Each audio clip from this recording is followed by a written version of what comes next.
So it's always a ulterior motive. It works for you sometimes for being Al Pacino now. Right, and he that was his 8th time. He would have been Really? 0 for 8. And Susan Lucci, I didn't realize it was that bad. Well, first of all, I was going to pop you in your leg and see if you were hurting. Did you? I heard you say you had a little basketball injury while you were playing this game. Did you not? Oh yeah, actually, yeah, I tore a little calf muscle.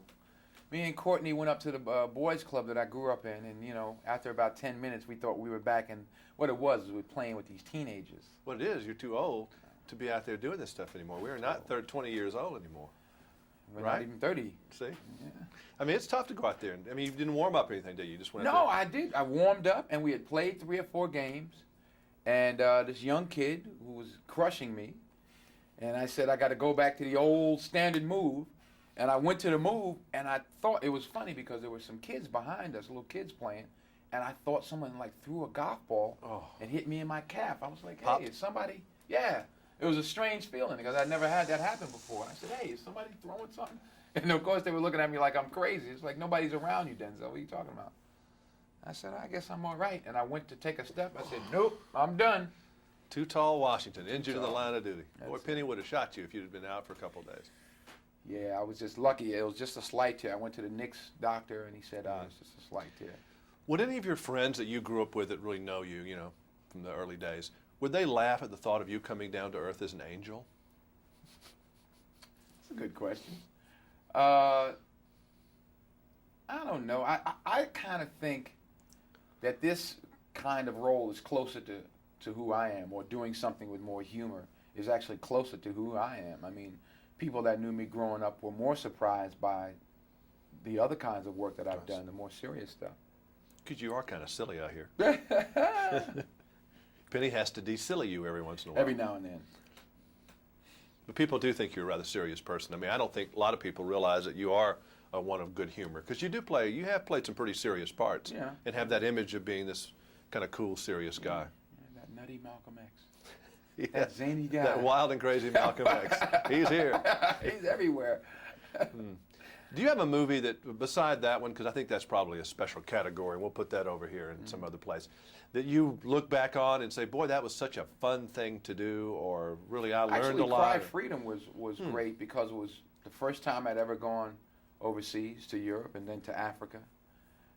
So culturally, and it was very rich, and to work with a filmmaker who makes these huge canvas films, Richard Attenborough, it was all new. So that was an experience that was very exciting. It keeps coming back. Yeah. Whitney Houston. I mean, you're a pretty big star, Academy Award winner and all that stuff. Would you want to be as famous as Whitney Houston? The music world is something different. And I'm trying to figure out why. I guess because, people live with a song and you take it into your room and you can imagine. So you can create all kinds of things, or this person is singing to you.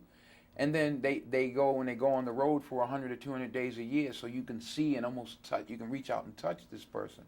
So that I think the relationship between the artist and the fan is different than it is for an actor, where you're just up on the screen and I'm not really going to be anywhere where they can come see me live, or She talked about how one time somebody tried to cut her hair off with a scissor or something like that while she was walking into a concert.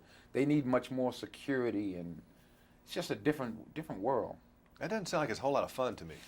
I don't think I'd want to be, that famous. I mean, we were shooting out on the street. You could just see. I mean, it was just like thousands. It was crazy, like mob scenes. You couldn't handle it. All them girls coming up to you screaming all the time and be messing with you. Yeah, I could. You know what would, you know what would be the worst part about that though? And you're a dad. Have your children read all this stuff. Maybe they're not old enough, or hers aren't yet, but just to have them in that world that they didn't ask to get into in the first place. Yeah, that part of it, that whole side of it. I remember our first day shooting.